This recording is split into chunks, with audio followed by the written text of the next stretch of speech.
सर्वत्र विराजमान शब्द स्वरूप परम पूज्य स्वामी जी महाराज के श्री चरणों में कोटि कोटि नमन प्रणाम करते हुए इस सत्संग समारोह में पधारे हुए सभी सत्संगी धर्म प्रेमी भाई बहनों को सादर जय गुरुदेव। प्रेमी भाई बहनों, हम आप परम सौभाग्यशाली हैं कि ऐसे कलिकाल में हम लोगों को ये मानव तन, ये मनुष्य शरीर प्राप्त हुआ। उससे भी परम सौभाग्य की बात है कि मनुष्य रूपी मंदिर में बैठ करके हम लोगों को सत्संग सुनने का ये अवसर मिल रहा। सत्संग जब जो कोई पावे, मैलाई सब कट जावे।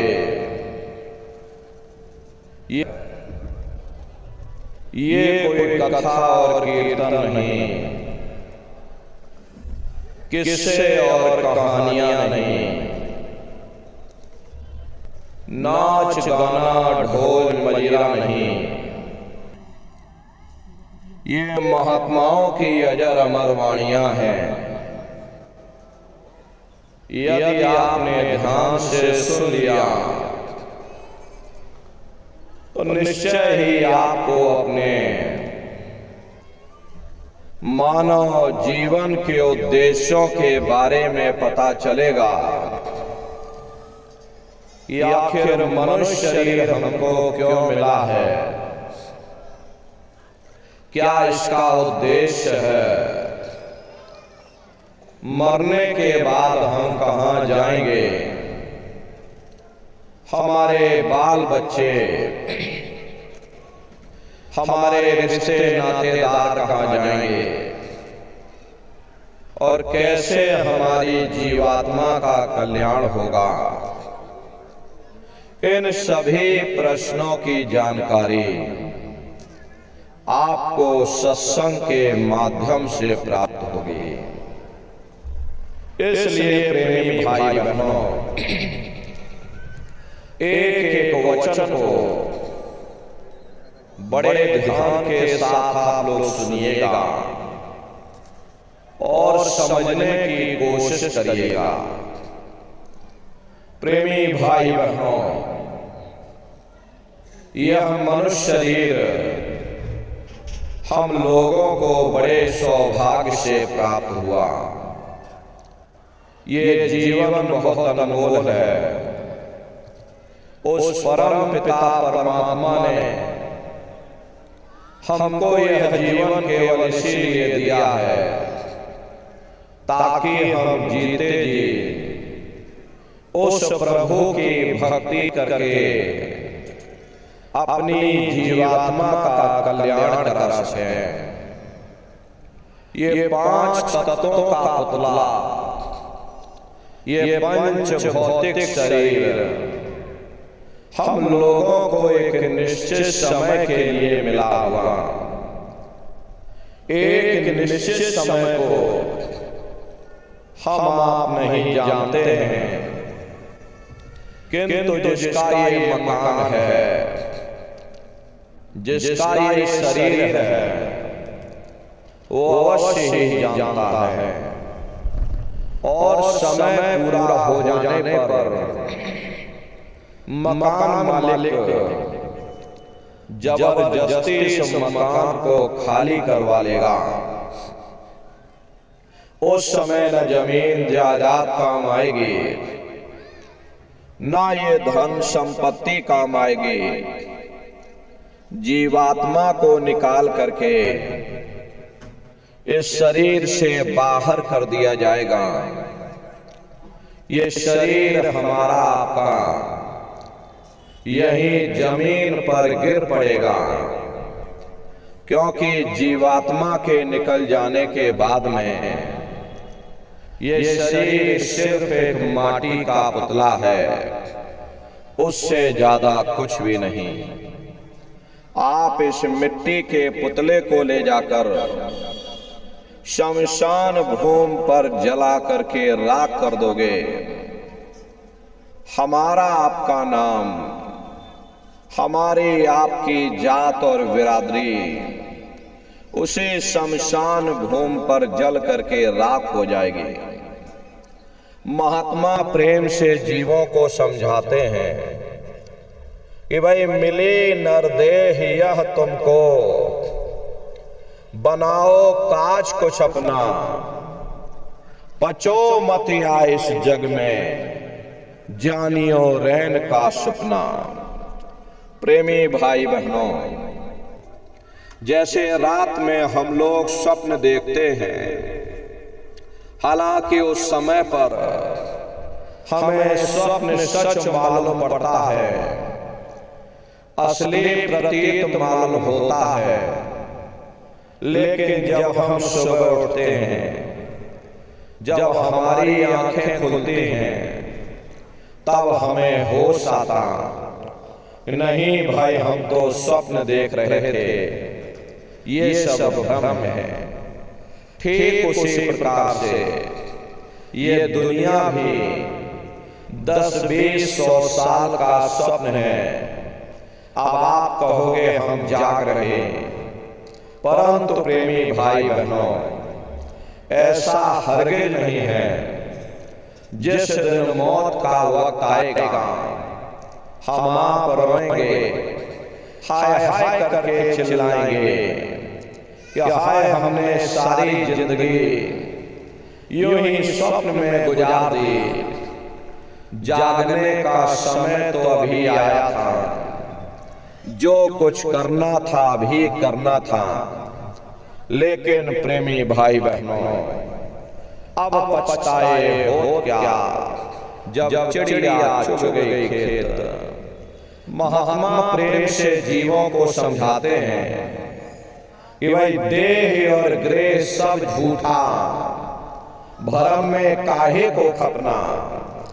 ये घरबार हमारा अपना नहीं, ये पराया देश है, ये सराय खाना है, ये मुसाफिर खाना है। ये शरीर भी तुम्हारा अपना नहीं, ये भी काल का पिंजरा है, किराए का मकान है, पराया मकान है। किसी को 40-50 साल के लिए मिला, किसी को 80-90-100 साल के लिए मिल गया। हर जितने श्वास उस मालिक ने बख्शे हैं, उसे भुगतने के बाद में हमें शरीर को यहीं छोड़ जाना। श्वास धारा नित्य ही जारी, एक दिन खाली चाम। हरे प्रेमी भाई बहनों, एक तालाब पानी से चाहे कितना भी क्यों ना भरा हो, आप एक छोटी सी नाली काटकर खोल दीजिए, तालाब में छोटा सा छेद कर दीजिए, तो सारा पानी ही तालाब से बाहर निकल जाएगा। ठीक उसी प्रकार से हमारा ये शरीर भी श्वासों का भंडार है। जब तक श्वासों का भंडार जारी है, तब तक हम दुनिया के काम काज में फंसे हुए, दुनिया के कारोबार में हम उलझे हुए। लेकिन जिस वक्त ये श्वासों का भंडार खाली होगा, हर टेलीफोन खड़क जाएंगे, तार पहुंच जाएंगे, संदेश पहुंच जाएंगे, सब रिश्ते नातेदार, सब कुटुंब परिवार वाले, सब अड़ोस पड़ोस वाले मिनटों सेकंडों में इकट्ठा हो जाएंगे। हरे प्रेमी भाई बहनों, जिस शरीर से तुम इतना प्रेम किया करते थे, उसे कोई एक रात भी घर में रखने को तैयार नहीं होता। कंधों पर लटका करके शमशान भूमि पर छोड़ करके आ जाते। मामूली कष्ट नहीं होता। मौत के समय में घनघोर पीड़ा होती है। जन्मत मरत दुसह दुख हुई। सहजो बाई ने बयान किया है कि सहजो मौती आइया, अंग अंग दिया तोड़, और हिया जरे छाती फटे, उठे पीर घनघोर। गुरु महाराज हमारे सत्संग में फरमाते थे कि जैसे 1,00,000 बिच्छू एक साथ मिल करके हमारी जिस्म पर डंक मारे, उससे भी लाखों करोड़ों गुना ज्यादा मौत के समय में दर्द होता है। जब मृत्यु आती है तो किस तरह से प्राण निकलते हैं, प्राणों के निकलने की क्या प्रक्रिया होती है, पहले उसे आप अच्छे से समझ लीजिए। देखो प्रेमी भाई बहनों, जैसे संसार में महाप्रलय आती है तो महाप्रलय के समय क्या होता, सबसे पहले पूरी पृथ्वी ढह जाती। ये पृथ्वी पानी में घुल करके पानी बन जाती। मानव सृष्टि की प्रलय एक बड़ी कयामत है और शरीर की प्रलय एक छोटी कयामत है। तो जैसे ही मौत आती है सबसे पहले गुदा चक्र टूटता है। सिमटत भास श्वास उठ जावे, और प्राण पति जब सिमट समावे, उस समय हमारी श्वासें रुक जाती, शरीर की चेतना पीछे सिमटने लगती। तो सबसे पहले गुदा चक्र ही टूटता है, क्योंकि गुदा चक्र में पृथ्वी का वास होता। गुदा चक्र टूट करके ऊपर इंद्रिय चक्र में समा जाएगा। इंद्रिय चक्र में जल का वास होता, यानी जल ने पृथ्वी को घोल दिया। फिर जब इंद्रिय चक्र टूटेगा तो ऊपर नाभि चक्र में समा जाएगा। नाभि चक्र में अग्नि का वास होता, यानी अग्नि ने फिर जल को सुखा दिया। ये नीचे से सिमटाव होता है, नीचे से ऊपर की ओर सिमटाव होता। फिर जब ये नाभि चक्र टूटेगा तो हृदय चक्र में समा जाएगा।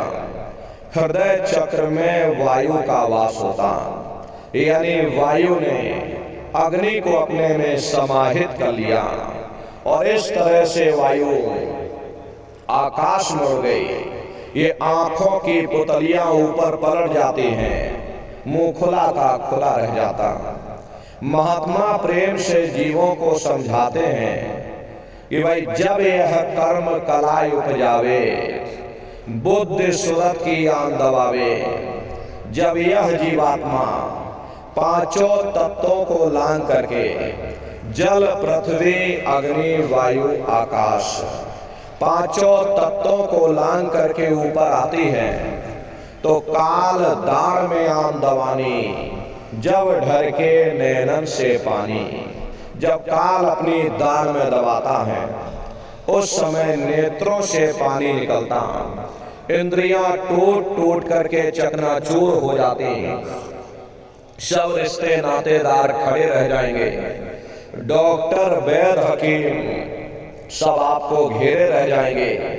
लगे टकटकी देखे ना भाई, वाही समय को करे सहाई।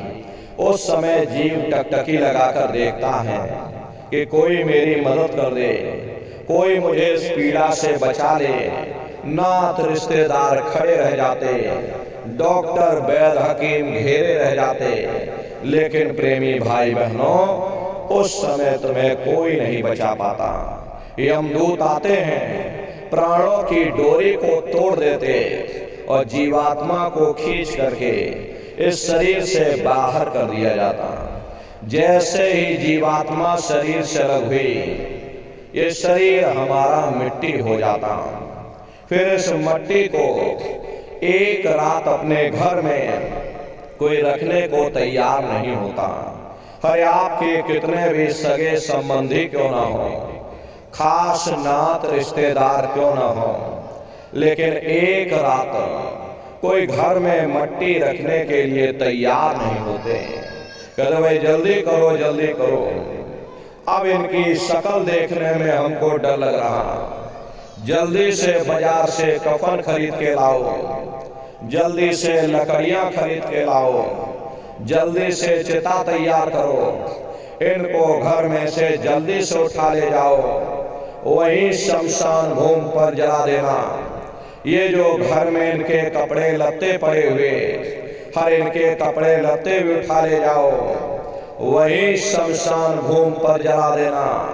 जिस बिस्तर पर ये लेटे रहे, ये बिस्तर भी अशुद्ध हो गया, अब इनकी छुई हुई चीज हमको घर में एक नहीं चाहिए, इसलिए इनका बिस्तर भी उठा ले जाओ, वहीं शमशान भूमि पर जला देना। लेकिन उसने कोई सोने की अंगूठी पहनी होगी, गले में कोई सोने की चैन पहनी होगी, उसे धीरे से उतार कर जेब में रख लोगे, बस वही एक अशुद्ध नहीं होगा और बाकी सब अशुद्ध हो जाएगा।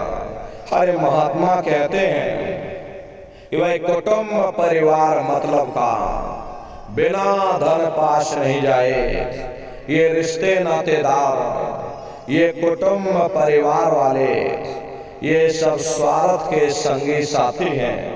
हरे प्रेमी भाई बहनों, आज तुम्हारी जेब में पैसा है तो सब जैसे तैसे तुमसे रिश्तेदारियां कायम कर लेंगे।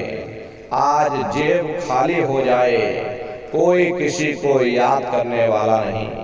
प्रेमी भाई बहनों, अभी बूढ़े बुजुर्गों से पूछा जाए कि क्या तुमको तुम्हारे माँ बाप की याद आती है, तो कहेंगे भाई नहीं आती। अरे क्यों नहीं आती? तुम्हारे माँ बाप थे, तुमको पाला पोसा बड़ा किया, खुद भूखे रहे होंगे, तुम्हारा पेट पाला होगा, तुमको तुम्हारे माँ बाप की याद क्यों नहीं आती? क्योंकि तुम्हारे सामने तुम्हारे लड़के बच्चे हो गए, तुम्हारे नाती पोता पंती और संती हो गए, इसलिए तुम अपने माँ बाप की यादों को धीरे धीरे भूल गए और नई यादों में धीरे धीरे बस गए। ऐसे ही प्रेमी भाई बहनों, एक दिन सब तुमको भी भूल जाएंगे, कोई किसी को याद करने वाला नहीं। ये कहानी तो शमशान भूमि पर समाप्त हो गई। ये जात और बिरादरी जिसके लिए आप लड़ते झगड़ते थे, ये नाम, ये रुतबा, ये शानो शौकत, वो सब शमशान भूमि पर जल करके खाक हो गई। उधर देखो क्या होता, तुम्हारी जीवात्मा को ले जा करके ऊपर धर्मराज की कचहरी में पेश कर दिया जाएगा। वहां पलक झपकते ही तुम्हारे अच्छे बुरे कर्मों का हिसाब किताब हो जाएगा। धर्मराज तुमको सजा सुना देंगे, ले जाओ इनको फलाने नरक में डाल दो, क्योंकि मैंने इनको मौका दिया था जब ये माँ के गर्भ में उल्टे लटके हुए थे।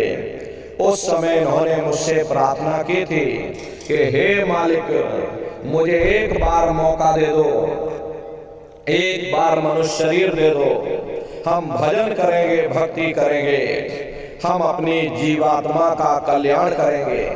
तो मैंने इनकी प्रार्थना स्वीकार कर ली और इनको मैंने मनुष्य शरीर दे दिया और कह करके भेजा था कि भाई ये मनुष्य शरीर ये किराए का मकान है, ये तुम्हारा अपना नहीं है। अगर ये तुम्हारा अपना होता तो हमेशा तुम्हारे पास रहता, ये तुम्हारा अपना नहीं। ये मैंने तुमको कुछ समय के लिए किराए का मकान दिया है। हाँ, तुम अपनी जीवात्मा को मेरे किराए के मकान में बैठा करके और मालिक की भक्ति करके अपनी जीवात्मा का कल्याण करा लेना। मैंने कुछ समय के लिए तुम सबको ये किराए का मकान दिया है। जब समय पूरा होगा मैं अपने सिपाहियों को भेजूंगा, उस समय पर तुम मेरे मकान को खाली कर देना। लेकिन इतना ध्यान रखना कि जैसा साफ सुथरा मैंने तुमको ये किराए का मकान दिया, वैसा ही साफ सुथरा तुम मुझको वापस लौटाना। लेकिन इस किराए के मकान में बैठ करके इन्होंने अच्छे बुरे कर्म कर डाले। मेरे किराए के मकान को इन्होंने अपने कर्मों से गंदा कर दिया, इसलिए कर्मों की सजा इनको मिलेगी। ले जाओ इनको फलाने नरक में डाल दो। अरे महात्मा कभी झूठ नहीं बोलते।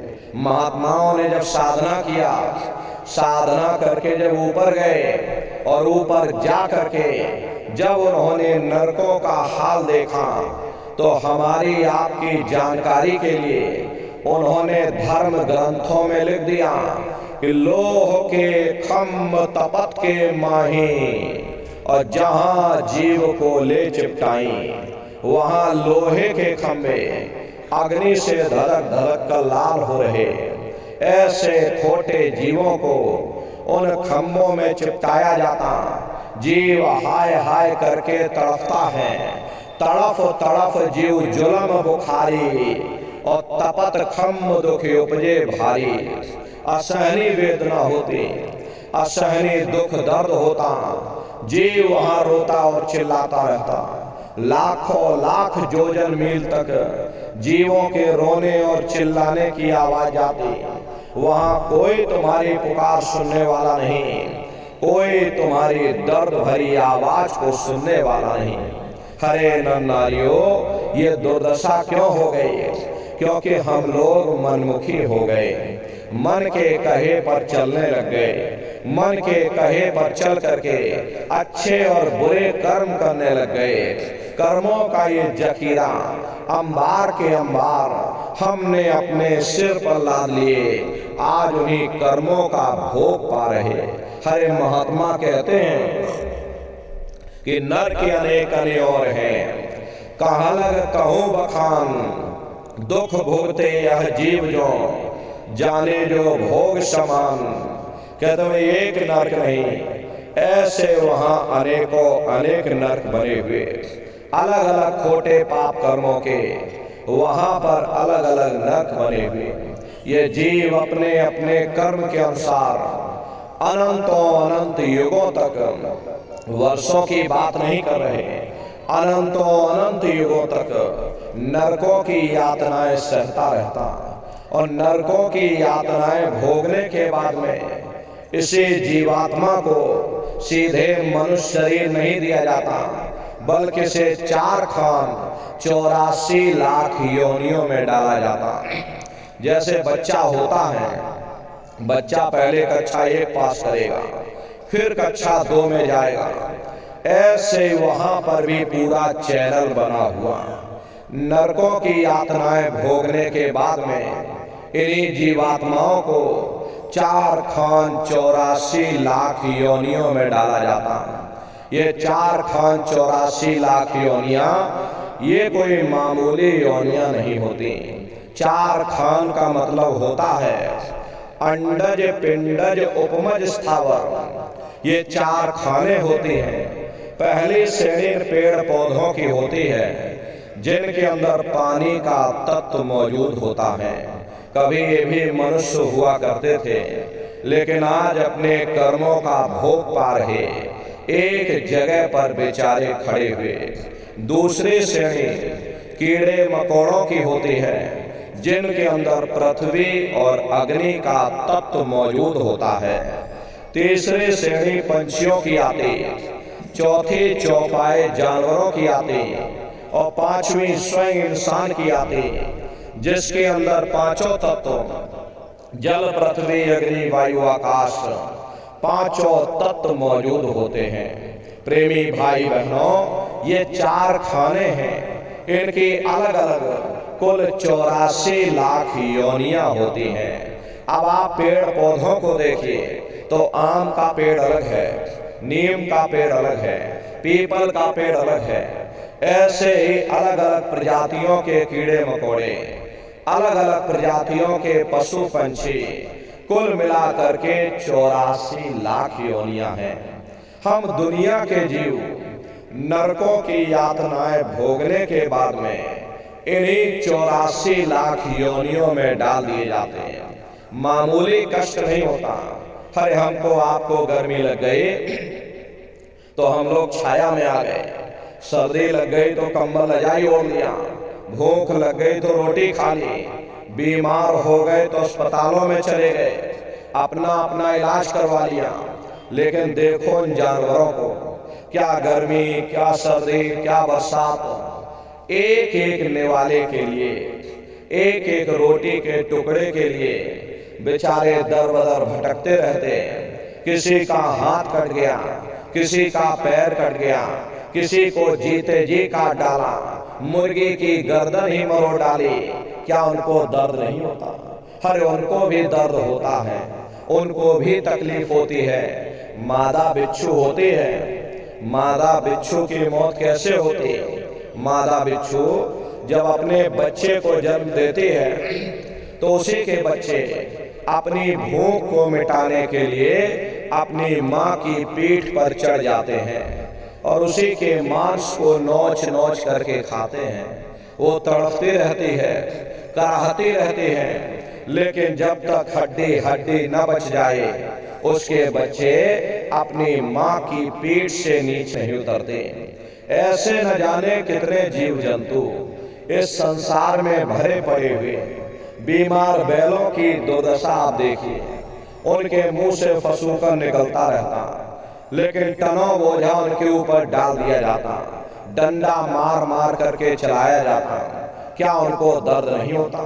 अरे उनको भी दर्द होता है, उनको भी तकलीफ होती है, लेकिन वे बेचारे बेजुबान हैं, कुछ बोल नहीं पाते, कुछ बता नहीं पाते। हम लोगों के अंदर जुबान है, हम लोग बोल बता देते, वे सिर्फ रोते और चिल्लाते रहते। हर कौन उनकी पुकार सुनने वाला, कौन उनकी दर्द भरी आवाज को सुनने वाला, कौन सी अदालत में जाकर के वे बेचारे दरवाजा खटखटाएं, कौन मजिस्ट्रेट उनकी फरियाद को सुनेगा? प्रेमी भाई बहनों, कोई सुनने वाला नहीं। अरे कई जन्म भय कीट पतंगा, कई जन्म भय मीन कुरंगा, कई जन्म पंखी सर्प होइयो, और कई जन्म है वर वृक्ष जोइयो। मिल जगदीश मिलन की वरिया, और चिरंकार यह देश सजरिया। करोड़ों करोड़ युगों से नरकों की यातनाएं भोगने के बाद में फिर हम लोगों को कभी कीड़े पतंगों की योनि में, कभी पेड़ पौधों की योनि में, तो कभी पशु और पंछियों की योनि में डाल दिया जाता। प्रेमी भाई बहनों, 84 लाख योनियों की सबसे जो आखिरी योनि होती है वो गाय और बैल की योनि होती है। गाय स्त्री का रूप लेती है और बैल पुरुष का रूप लेते हैं। ये 84 लाख योनियों की सबसे आखिरी योनि यानी कि अंतिम पायदान होता है। उसके बाद तब जाकर के हम लोगों को दोबारा फिर से मनुष्य शरीर प्राप्त होता। इसीलिए कहा गया कि बड़े भाग्य मानुष तन पाया, कोट जन्म जब भटका खाया, कोटान कोट जन्म जन्मांतरों तक अलग अलग योनियों में भटकने के बाद में तब बड़े सौभाग्य से हम लोगों को ये मनुष्य शरीर प्राप्त हुआ। बड़े से बड़े देवी देवता भी इस मनुष्य शरीर को पाने के लिए तरसते हैं, क्योंकि उन नरकों से, उन 84 से निकलने का केवल एक ही दरवाजा है, वह केवल मनुष्य का शरीर है। लेकिन बड़े अफसोस की बात है, जैसे किसी को हीरा मिल गया और उसे हीरे की परख नहीं, उसने हीरे को ले जाकर गधे के गले में बांध दिया। ठीक उसी प्रकार से ये मनुष्य शरीर उत्तम से उत्तम है, लेकिन इंसान इसकी कद्र नहीं करता। खाने पीने सो इशरत में अपने कीमती समय को और श्वासों की पूंजी को बर्बाद कर देता। महात्मा प्रेम से समझाते हैं कि भाई बड़े सौभाग्य से तुमको ये मनुष्य शरीर मिला, बड़े से बड़े देवी देवता भी इसे पाने के लिए तरसते हैं, क्योंकि इसी मनुष्य रूपी मंदिर में बैठ करके हम उस मालिक की भक्ति कर सकते। इसीलिए संतों महात्माओं ने इस पंच भौतिक शरीर को सच्चा हरि मंदिर कहकर याद किया कि हरि मंदिर यह शरीर है और ज्ञान रतन प्रकट हुए ये असली हरि मंदिर है। जब भी वो मालिक मिलेगा इसी हरि मंदिर के अंदर मिलेगा। इसी पंच भौतिक शरीर को जनक साहब ने नर नारायणी देह कहकर याद किया। ये वो देह है जिसमें नारायण स्वयं विराजमान है। वो नारायण जब भी मिलेंगे तुम्हें तुम्हारे अंदर मिलेंगे। यही कबीर साहब ने लिखा है कि जो तिल माही तेल है, जो चकमक में आग, और तेरा साईं तुझ में और जाग सके तो जाग। जिस तरह से तिल में तेल होता है, पत्थर में अग्नि होती है, ठीक उसी तरह से वो मालिक हरेक के घट घट में, हरेक के वजूद के अंदर बैठा हुआ। यही आपकी धर्म पुस्तकों में भी लिखा है, अरे मोको का ढूंढे रे बंदे, मैं तो तेरे पास में, और ना तीर्थ में ना मूरत में, मैं तो हूँ विश्वास में। ना मैं तीर्थ में मिलूंगा, ना मैं मूरत में मिलूंगा, ना मैं अन्य किसी कर्म कांड में मिलूंगा, ना मैं ग्रंथों में मिलूंगा, ना मैं पोथियों में मिलूंगा, ना मैं किताबों में मिलूंगा। चाहे सारी उम्र बैठ करके तुम अखंड रामायण पढ़ते रहो, मैं जब भी मिलूंगा तो मैं तुम्हारे अंदर मिलूंगा। भाई बहनों, बड़ी सीधी सी बात है कि अगर खाना बनाने की किताब सारी उम्र बैठ करके पढ़ते रहोगे कि खाना ऐसे बनता है और खाना वैसे बनता है, खाने में नमक डाला जाता, खाने में तेल डाला जाता, तो कभी तुम्हारा पेट नहीं भर सकता। जब तक आप खाना बनाओगे नहीं, उसे खाओगे नहीं, कभी तुम्हारा पेट नहीं भर सकता। हम वेदों की निंदा नहीं करते, हम ग्रंथों की निंदा नहीं करते, हम गीता कुरान बाइबल की निंदा नहीं करते।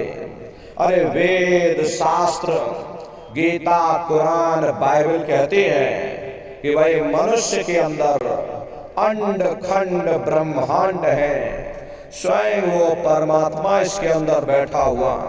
चलो अंदर चलो, अंदर चल करके उस परमात्मा का दर्शन दीदार करो। अब सवाल ये उठता है, भाई आखिर हम अपने अंदर जा करके उस परमात्मा का दर्शन कैसे करेंगे? तो इसके लिए संतों महात्माओं ने केवल 3 साधन बताए। साधन 3 सारे वर्णे और साधन सब थोथे मान। इस कलयुग में उस मालिक को पाने के लिए संतों महात्माओं ने केवल 3 साधना बताई। पहला है सुमरन, दूसरा है ध्यान और तीसरा है भजन। सुमरन कहते हैं मालिक को याद करना, ध्यान कहते हैं दृष्टि को एकाग्र करना, और भजन कहते हैं कान में उंगली डाल करके उस शब्द को सुनना, उस नाम को सुनना, उस आवाज को सुनना, उस आकाशवाणी को सुनना जो 24 घंटे तुम्हारे अंदर गूंज रही। तो कैसे आप लोग सुमरन करोगे, कैसे आप लोग ध्यान करोगे और कैसे आप लोग भजन करोगे, अच्छी तरह से समझिएगा। प्रेमी भाई बहनों, ये सुरत शब्द नाम योग की साधना है। संतों का जो इतिहास रहा, संतों के इतिहास में सबसे पहले कबीर साहब आए जिन्होंने सुरत शब्द नाम योग की साधना जारी की। उसके बाद और भी महात्मा आए, कबीर, नानक, दादू दरिया, भीखा, रविदास, पलटू, जगजीवन। चित्रकूट में आप चले जाइए, गोस्वामी जी महाराज जिन्होंने रामचरित्र मानस बनाई। राजस्थान में आप चले जाइए, मीराबाई, सहजोबाई और भी बहुत से महात्मा हुए। सभी महात्माओं ने सुरत शब्द नाम योग की साधना की। तो प्रेमी भाई बहनों, ये सुरत शब्द नाम योग की साधना है। इस साधना की 3 और तीसरा भजन। सुमरन कहते हैं मालिक को याद करना, ध्यान कहते हैं दृष्टि को एकाग्र करना, भजन कहते हैं कान में उंगली डाल करके उस आवाज को सुनना जो 24 घंटे तुम्हारे अंदर गूंज रही। तो कैसे आप लोग सुमरन करोगे, कैसे ध्यान और भजन करोगे, जरा अच्छी तरह से समझ लीजिए। सबसे पहले सुमरन कैसे किया जाएगा, सुमरन करने के लिए एक माला आप लोग ले लेना। ये देखिए प्रेमी भाई बहनों, 108 दाने की ये माला है। अपने अपने घरों में बैठ करके बाहर से अपनी आंख को बंद कर देना, दोनों आंखों के मध्य भाग में अपने ध्यान को रोक करके, अपने ध्यान को एकाग्र करके और दाने दाने पर जय गुरुदेव नाम का उच्चारण करिएगा। हर दाने पर जय गुरुदेव नाम, हर दाने पर जय गुरुदेव नाम, जय गुरुदेव जय गुरुदेव जय गुरुदेव, कुल 108 बार करिएगा। दोबारा इसी जगह फिर वापस आ जाओगे। जब आप जय गुरुदेव नाम का उच्चारण करोगे तो दोनों आंखों के मध्य भाग में अपने ध्यान को रोक करके और दाने दाने पर जय गुरुदेव नाम का उच्चारण करिएगा। जिसको आप याद कर रहे हो, एक समय ऐसा आएगा वो अंतर में तुम्हारे सामने प्रकट हो जाएगा। उसके स्वरूप को देख लेना, फिर उसी के स्वरूप को याद करके जय गुरुदेव नाम का सुमरन आप सभी नए प्रेमी भाई बहन करिएगा। दूसरी बार फिर यहीं से जय गुरुदेव नाम का सुमरन, तीसरी बार फिर यहीं से जय गुरुदेव नाम का सुमरन। इस तरह से कुल 8 बार जय गुरुदेव नाम का सुमरन सभी नए प्रेमी भाई बहन करिएगा। 8 बार करने के बाद ये माला आप रख देना। प्रेमी भाई बहनों, ये जय गुरुदेव नाम किसी साधारण इंसान का नाम नहीं, ये स्वयं उस अनामी महाप्रभु का नाम है। समय समय पर संत महात्मा अपने अपने समय पर आकर के अपनी साधना के द्वारा उस मालिक के नाम को सिद्ध करते हैं। जैसे कबीर साहब आए, उन्होंने साहिब नाम सिद्ध किया। गुरु नानक साहब आए, उन्होंने वाहिगुरु नाम सिद्ध किया। गोस्वामी जी महाराज आए, उन्होंने राम नाम सिद्ध किया। मीराबाई आई, उन्होंने गिरधर नाम सिद्ध किया। इसी तरह से हमारे गुरु महाराज जय गुरुदेव नाम सिद्ध करके गए। जय गुरुदेव नाम का जहाज लगा कर गए। अगर इस जहाज पर सारी दुनिया बैठेगी, ये जहाज सारी दुनिया को पार करेगा। नए जीवों के लिए ये रास्ता सरल से सरल किया गया, ताकि चाहे कोई बगैर पढ़ा लिखा व्यक्ति हो, चाहे बूढ़े बुजुर्ग हो, चाहे माताएं बहनें बच्चे बच्चियां हो, आसानी से आप लोग समझ जाओ, सुमरन ध्यान भजन कर सको। एक है साध है सब सद है, सब साध है सब जाए। इसलिए पहले अपने गुरु की उंगली पकड़ लो, क्योंकि गुरु तुम्हारा सच्चा रहबर, गुरु तुम्हारा सच्चा साथी है। अरे गुरु गोविंदो खड़े काके लागू पाई, और बलिहारी गुरु आपने जिन गोविंदियो बताई। महिमा उन्हीं की है जिन्होंने गोविंद को लखा दिया। इसीलिए कहा जाता कि गुरुर ब्रह्मा गुरुर विष्णु गुरुर देवो महेश्वर गुरुर साक्षात पार ब्रह्म तस्मै श्री गुरुवे नमः। इसलिए प्रेमी भाई बहनों, जय गुरुदेव नाम का सुमरन आप सभी लोग सबसे पहले करिएगा, और सुमरन करने के बाद में फिर आप ध्यान पर बैठिएगा। दूसरा है ध्यान, और ध्यान कहते हैं दृष्टि को एकाग्र करना। कैसे आप लोग ध्यान करोगे, जरा अच्छी तरह से समझ लीजिए। अपने अपने घरों में पलथी मार करके बैठ जाइएगा। शरीर को टाइट मत करना। बहुत से लोग क्या करते हैं कि अपने शरीर को बिल्कुल टाइट कर देते हैं। अब शरीर को आप टाइट कर दोगे, शरीर आपका थक जाएगा और फिर शरीर ढीला पड़ जाएगा। इसलिए पहले से ही अपने शरीर को बिल्कुल ढीला छोड़ देना। जितना आराम से बैठोगे उतना आपके लिए अच्छा रहेगा। तो ढीले बदन से बैठिएगा, आंखों को धीरे से बंद कर देना, इन आंखों पर भी कोई जोर मत देना। बहुत से लोग आंखों पर जोर देते हैं ताकि जल्दी से दृष्टि एकाग्र हो जाए। यदि आप अपनी बाहरी आंखों पर जोर लगाओगे तो आंखों की पुतलियों में दर्द होगा, फिर आप अपनी बाहरी आंखों को खोल दोगे। इन बाहरी आंखों का यहाँ पर कोई मतलब नहीं है। जैसे सोते समय धीरे से आंख को बंद करते हो, ऐसे धीरे से आंख को बंद कर लेना। अंतर में सामने देखिएगा तो सामने आपको अंधेरा दिखाई पड़ेगा।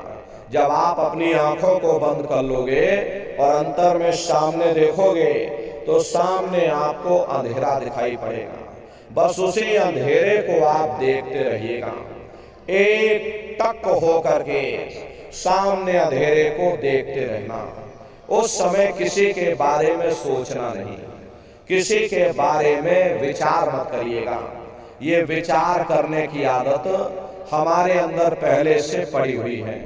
हम किसी भी व्यक्ति को देखते हैं तो देखने से पहले ही हम उस व्यक्ति के बारे में विचार करने लग जाते हैं।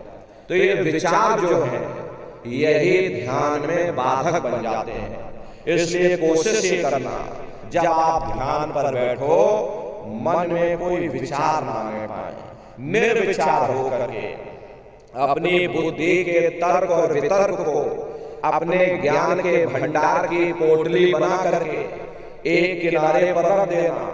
उस समय अपनी बुद्धि बिल्कुल मत लगाइएगा, शून्य हो जाओ, खाली हो जाओ, अपने आप को भूल जाओ कि हमारा ये शरीर है। बिल्कुल शून्य हो करके बस सामने उस अंधेरे को देखते रहो।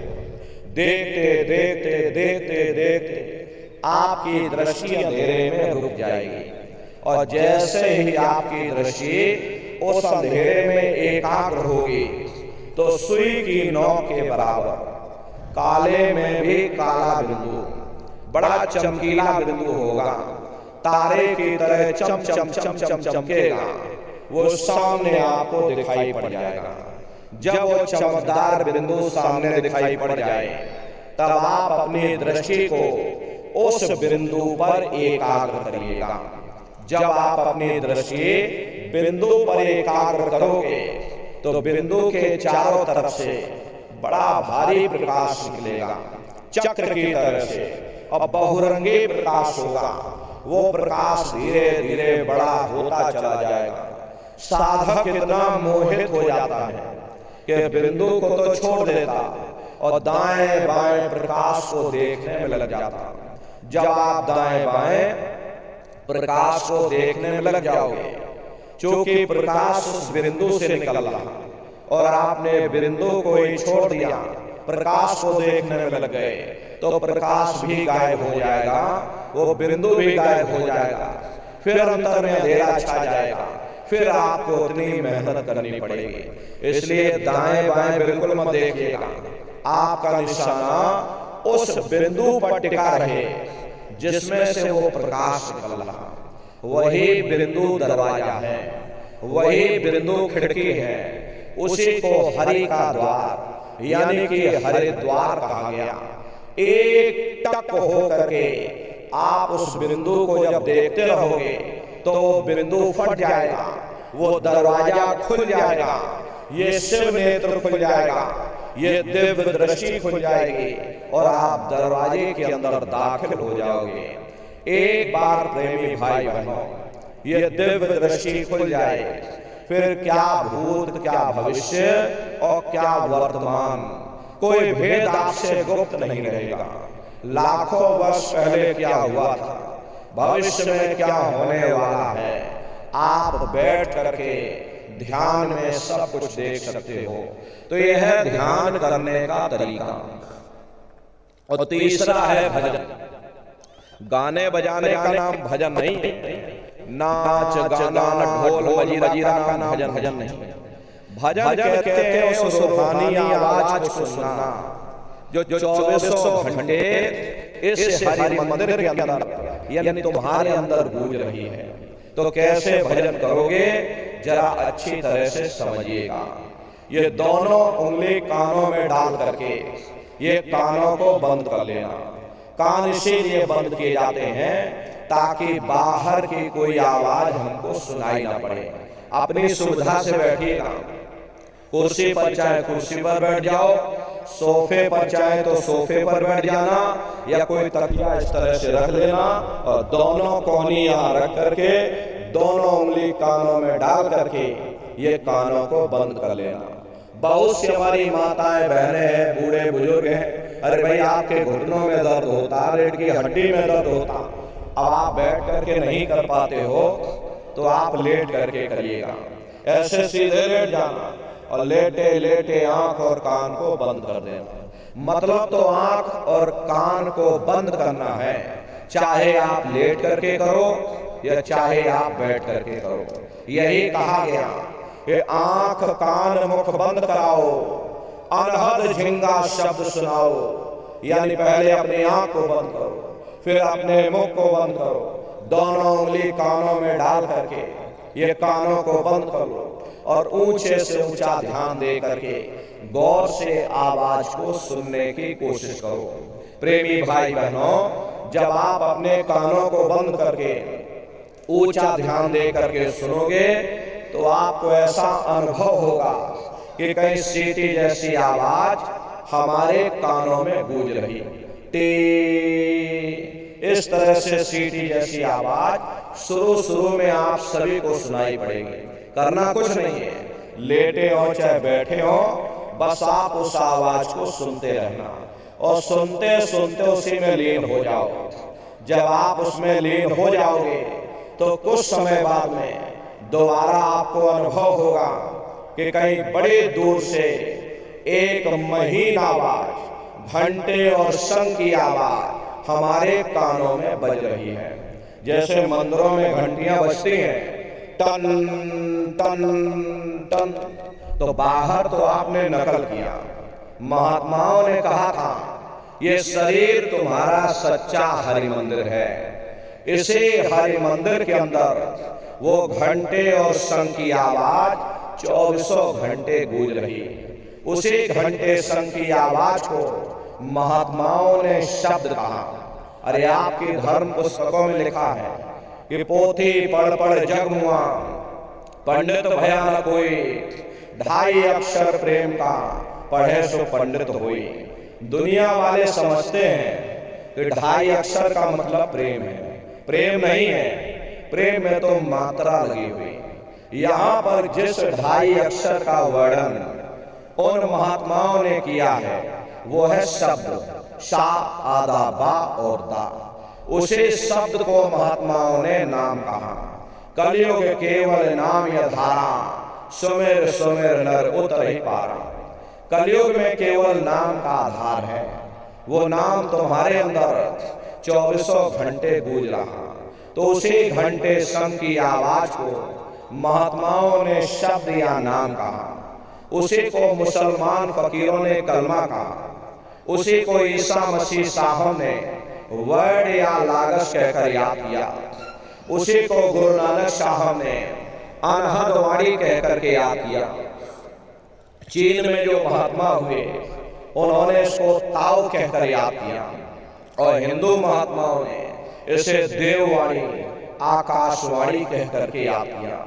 उन अलग अलग महात्माओं ने अपनी अपनी भाषा में हम लोगों को समझाने की कोशिश की है कि भाई वो घंटे शंख की आवाज 24 घंटे तुम्हारे अंदर गूंज रही, वो आपको सुनाई पड़ेगी। प्रेमी भाई बहनों, जब घंटे शंख की आवाज आपको सुनाई पड़ने लग जाए तब आप उस आवाज को पकड़ लेना, उसको आप सुनने लग जाना। जब आप उसको सुनने लग जाओगे, उसमें लय होने लग जाओगे, तो वो आवाज धीरे धीरे बढ़ना शुरू होगी और बढ़ते बढ़ते इस कदर बढ़ेगी कि आपके रोम रोम में घंटे और शंख की आवाज गूंजने लग जाएगी। बड़ी घनघोर आवाज होती है, बड़ी मधुर वो आवाज होती है। ये जो दुनिया के आप बाहर संगीत गाने सुनते हो, उस रूहानी संगीत के सामने ये दुनिया के संगीत कुछ नहीं है। जब आप उस रूहानी संगीत को सुनोगे, इतना भारी आनंद आपके ऊपर छा जाएगा, इतनी खुशी आपको होगी, ऐसा नशा आपके ऊपर चढ़ जाएगा या आप सारी दुनिया को भूल जाओगे, इतना आप उस आवाज में खो जाओगे। प्रेमी भाई बहनों, शंकर भगवान को वही नशा चढ़ा था। शंकर भगवान कोई गांजा भांग नहीं पीते थे। ये तो हमने आपने शंकर भगवान को भी बदनाम कर दिया कि शंकर भगवान गांजा भांग पीते थे, तो चलो हम भी गांजा भांग पिए। लेकिन ऐ नारियों, शंकर भगवान ने कभी गांजा भांग नहीं पिया। शंकर भगवान जिस नशे में लीन रहते थे, वो नाम का नशा था, वो ध्यान का नशा था, वो भक्ति का नशा था। जब आप उस आवाज को सुनोगे तो आपको भी वो नशा चढ़ जाएगा, क्योंकि उस आवाज में चुंबक है। जब आप उस आवाज को सुनोगे तो वो आवाज आपको अपनी ओर खींचेगी, और जब खिंचाव होगा तो जीवात्मा का फैला हुआ प्रकाश 9 दरवाजों से सिमटने लगेगा। अब ये 9 दरवाजे कौन कौन से हैं? देखो प्रेमी भाई बहनों, अच्छी तरह समझिएगा, ये बहुत बड़ा विज्ञान है। दुनिया का विज्ञान जब समाप्त हो जाएगा तो ये विज्ञान प्रारंभ होगा। तो 9 दरवाजे कौन कौन से हैं? 2 आंख, 2 कान, 2 नाक के सुराख, 1 मुंह और 2 मलमूत्र का रास्ता। ये शरीर के 9 दरवाजे हैं। सबसे पहला दरवाजा गुदा चक्र आता है। गुदा चक्र में गणेश जी वास करते हैं। गणेश जी वहां के मालिक हैं। ये 4 दल का कवल है। यहाँ पर पृथ्वी तत्व पाया जाता है, उसके ऊपर इंद्रिय चक्र आता है। इंद्रिय चक्र में ब्रह्मा जी वास करते हैं। ये 6 दल का कवल है। यहाँ पर जल तत्व पाया जाता है, उसके ऊपर ये नाभि चक्र आता है। नाभि चक्र में विष्णु जी वास करते हैं। ये 8 दल का कवल है। यहाँ पर अग्नि तत्व पाया जाता है, उसके ऊपर ये हृदय चक्र आता है। हृदय चक्र में शिव जी वास करते हैं। ये 12 दल का कवल है। यहाँ पर वायु तत्व पाया जाता है। वास तो ऊपरी मंडलों में करते हैं, लेकिन उनका प्रकाश, उनकी किरणें इन चक्रों पर पड़ती हैं। उसी के ऊपर एक कंठ चक्र आता है। यहाँ पर आद्या महाशक्ति की किरणें पड़ती हैं। ये 16 दल का कवल है। और आप सबसे ऊपर, तुम्हारी जीवात्मा सबसे ऊपर दोनों आंखों के मध्य भाग में बैठी है, जहां पर देवियां बिंदी लगाती हैं और पुरुष जहां पर टीका लगाते हैं।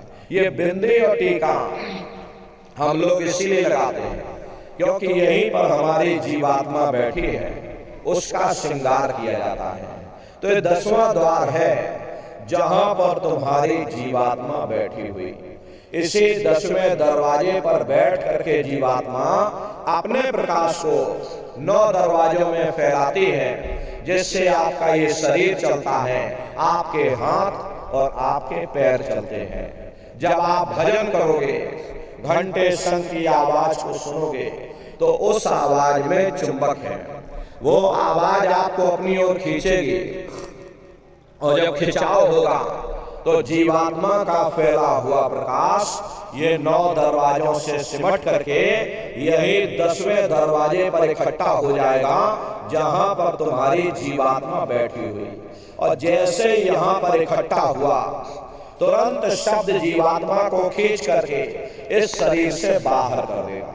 फिर आप अपनी आंखों से देखिएगा कि हमारा शरीर ये है, हम ये खड़े। आप अपने शरीर से अलग हो जाओगे। जैसे चिड़िया होती है, चिड़िया घोंसले से निकल करके आसमानों की उड़ान भरती है और शाम को फिर अपने घोंसले में आ जाती है। ऐसे ही तुम्हारी जीवात्मा इस शरीर रूपी घोंसले से निकल करके ब्रह्मांडों की सैर करेगी, देवी देवताओं के दर्शन करेगी और घूम करके फिर अपने शरीर रूपी घोंसले में वापस चली जाएगी। हरे प्रेमी भाई बहनों, ये ब्रह्मा विष्णु महादेव जिनकी सारी दुनिया पूजा करती है।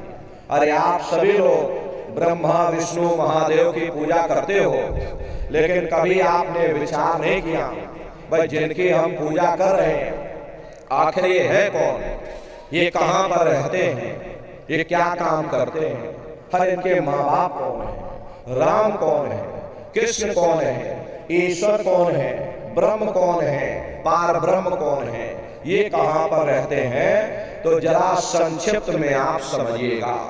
क्योंकि अगर हम इसका वर्णन करेंगे तो लाखों वर्ष हमको लग जाएंगे, एक लोक का वर्णन हम नहीं कर पाएंगे, इतने विशाल लोक ऊपर बने हुए। लेकिन संक्षिप्त में आपको बता रहे कि किन किन मंडलों को पार करते हुए तुम्हारी ये जीवात्मा अपने 5वें मंडल पर यानी कि सचखंड में पहुंचेगी। प्रेमी भाई बहनों, जब आप भजन करोगे और घंटे शंख की आवाज को पकड़ करके जब आप शरीर रूपी घोंसले से बाहर निकल जाओगे तो उसी शब्द को पकड़ करके ये जीवात्मा ब्रह्मांडों की चढ़ाई करती है। पलक झपकते यह जीवात्मा खरबों योजन ऊपर चली जाती है। ये सूरज चांद सितारों को पार करने के बाद सबसे पहले जो आपको लोक मिलेगा उसे महात्माओं ने शिवलोक कहा। शिवलोक तमोगुणी स्थान है, वहां के मालिक शिव जी हैं, वो पार्वती जी के साथ उस लोक में विराजमान है। चेतन धार जो ऊपर से आ रही है, जिसे महात्माओं ने गंगा कहा, वो अपना केंद्र बिंदु शिवलोक को बनाती है। इसीलिए शिव जी की जटा में गंगा दर्शाई जाती है। इस लोक में असंख्यों जीवात्माएं रहती हैं और ये सभी जीवात्माएं शिव स्वरूप में मौजूद होती है। जब आप वहां पहुंचोगे और जब शिव जी का दर्शन करोगे तो आपका स्वरूप भी शिव के समान यानी शिव स्वरूप हो जाएगा। शिव जी का दर्शन करने के बाद में फिर तुम्हारी ये जीवात्मा शब्द को पकड़ करके फिर ऊपर की ओर चढ़ेगी। उसी के ऊपर ब्रह्मा जी का लोक आएगा। ब्रह्मा जी का लोक वो रजोगुणी स्थान है।